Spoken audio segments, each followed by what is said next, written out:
We rate the WorldTour team's performances at the 2018 Spring Classics. Silvan Dillier scored AG2R's best Classics result with an heroic effort at Paris-Roubaix. Sunada, the team's principal Classics rider Oliver Naesen, endured all manner of bad luck throughout the spring, finding himself constantly caught up in crashes.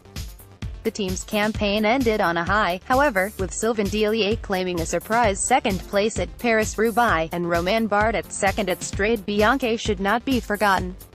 Michael Valgren wins Omloop Nieuwsblad. Sunada, despite relying on a youthful, less established troupe of riders led by Michael Valgren, Magnus Cort Nielsen and Alexei Lutsenko, Astana were one of the most visible teams throughout the spring. They peaked early with Michael Valgren winning Omloop Nieuwsblad in February, but the Danes' fourth place later at the Tour of Flanders also stood out.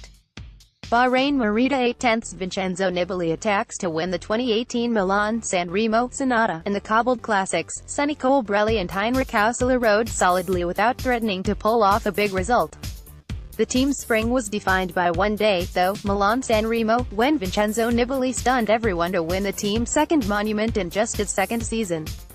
BMC Racing 3/10 Greg Van Avermaet attacks at the 2018 E3 Roubaix. Sunada, BMC were always unlikely to again scale the heights of last season, when Greg Van Avermaet achieved a historic quadruple of Classics wins, but their regression was considerable. Despite having a strong lineup, with Stefan Kung and Jurgen Roelandts showing form, the team never really rode coherently as a unit, while Van Avermaet this time only had the legs for some top-5 finishes. Bora Hansgrohe 9/10 Peter Sagan on his way to victory at the 2018 Paris-Roubaix. Sunada, the team enjoyed the biggest win in its history courtesy of Peter Sagan's sublime long-range move at Paris-Roubaix, and there was success elsewhere through the world champions' win at Gent-Wevelgem and Pascal Ackermann's 3 podium finishes in the semi-classics.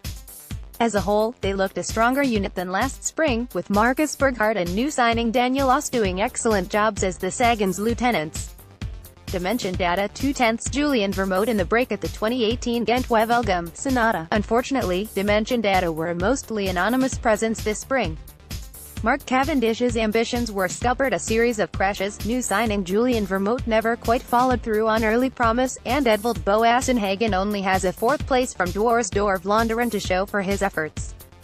EF Education First Repak P. Cannondale 5/10 Sepp van Mark at the 2018 Tour of Flanders. Sunada, the team's new pink jerseys were a common sight at the front of races, mostly due to Sepp van Mark's consistent high placings that included 6th at Paris-Roubaix and 3rd in both Omloop Nieuwsblad and Dwars door Vlaanderen. The Belgian's inability to convert strong positions and evident form into wins remains frustrating, however. Groupama FDJ 6/10 Arnaud Démaré at the 2018 Paris-Roubaix. Sunada, a lineup built around Arnaud Démaré achieved moderate success, with the Frenchman sprinting his way to podium finishes in Milan, San Remo, Gent-Wevelgem and Kuurne-Brussels-Kuurne. A win remained elusive, however, and he and the rest of the team also missed out on the key selections at the Tour of Flanders and Paris-Roubaix. Tony Martin on the Mervan Gerardsbergen at the 2018 Tour of Flanders. Sunada, the form of young rider Nils Pollitt, who finished 7th at Paris-Roubaix, was encouraging, but in general the team sorely missed their departed Classics leader Alexander Kristoff. Tony Martin didn't do much with his license to ride more freely, while Marcel Kittel failed to win Chelle de Pryche for only the 2nd time in the last 7 years. Lottinel Jumbo 6/10 Dylan Groenewegen on the Kemmelberg at the 2018 Gent-Wevelgem. Sunada, without their leader Lars Boom, who had to skip the classic season while he recovers from heart surgery, Lottinel Jumbo had few resources to animate the classics. They did manage to claim one big win, though, with Dylan Groenewegen sprinting to victory at Kuurne-Brussels-Kuurne. Lotto Sodal 7/10 Tiesj Benoot attacks at the 2018 Strade Bianche. Photo Press, Fabio Ferrari, a team that always boasts plenty of classic specialists but has lacked an outright leader for the past few years, rallied behind a new star this year in the form of Tiesj Benoot, who continued to fulfill his promise by winning Strade Bianche. Elsewhere, Jens de Buscher contributed top 5s in some of the semi-classics. Mitchelton Scott 5/10 Matteo Trentin was unable to deliver a big result for Mitchelton Scott in the 2018 Classics. Sunada, it's fair to say that Mitchelton Scott are more concerned with stage races than the Classics these days, but this was nonetheless an underwhelming campaign. Matteo Trentin promised much but couldn't manage a result better than 7th at Gent-Wevelgem, although Caleb Ewan did bring them a 2nd place finish at Milan. San Remo movie star 1/10 Valverde's performance at the Dwars.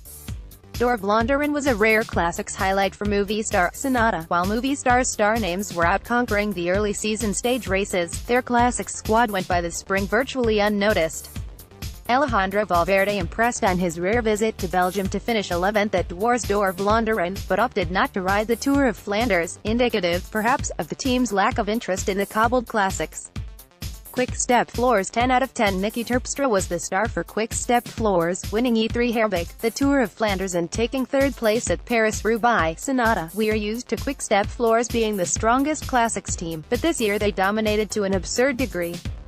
At times they looked unbeatable, winning 9 classics in the space of just 5 weeks, through 6 different riders.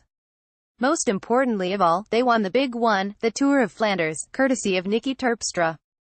Team Sky 4/10's Luke Rowe's return to fitness was the main positive from Sky's Classics campaign. Sunada: "A lack of fitness. Luke Rowe had to recover from a broken leg. Form Ian Stannard never really got going, and different priorities. Michal Kwiatkowski and Geraint Thomas limited their time on the cobbles to focus on stages races, meant Team Sky generally had a classic season to forget."